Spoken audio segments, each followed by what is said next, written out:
Now we're going to talk about how to actually add a fingerprint. First of all, go ahead and take it off, which you can do so by pushing this little tab underneath here. This whole thing pops off, and it does not actually come with 4 AAA batteries, so you're going to have to add those. Go ahead and close this cover, and you will hear a beep once everything is installed. Go ahead and put this back on. Now, with the door open, identify where the green button is, and you'll see it on the inside right here. Go ahead and push that. You'll hear a little beep, and then come over here, choose a finger, go ahead and put it on there. You're gonna have to do this 4 times in a row.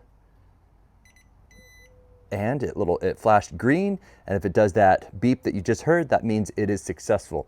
I would recommend doing multiple fingers or even the same finger at different angles. If you're unsure if your fingerprint actually was registered, go ahead and open it up all the way. Make sure that it is locked. You can see that the pins are out and they are staying out. So it is, quote, locked right now, but of course the door is open. Take the finger that you just registered, go ahead and press it on there, and go ahead and try to open it. And it did it. It opened all the way. Cool. Now we're going to go ahead and set the initial password. First of all, go ahead and open it up, and we're going to, just the default password is 00.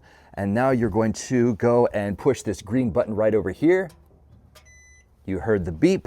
And now we go back over here. We're going to just set it to 1, 2, 3, 4 and pound. And it should be locked in, ready to go. Let's go ahead and test it. And you test it by making sure that the door is completely open, which it is, but the pins are out, so it is, quote, locked. It's just the door is open, if that makes sense. So to test this, go ahead and wake up the screen, and we're gonna type in our same password, 1, 2, 3, 4, pound, and oh, we heard it. Let's go ahead and open it. Yep, it opens all the way. That worked just fine. Those are the basics of the setup, but I'm just going to go ahead and briefly go through this manual right here, and you can pause it at any point, because if you're like me, you probably lost your manual and you went to YouTube to find the manual because maybe you forgot the lock mode or the alarm function, and you can pause this video at any point to look up that manual.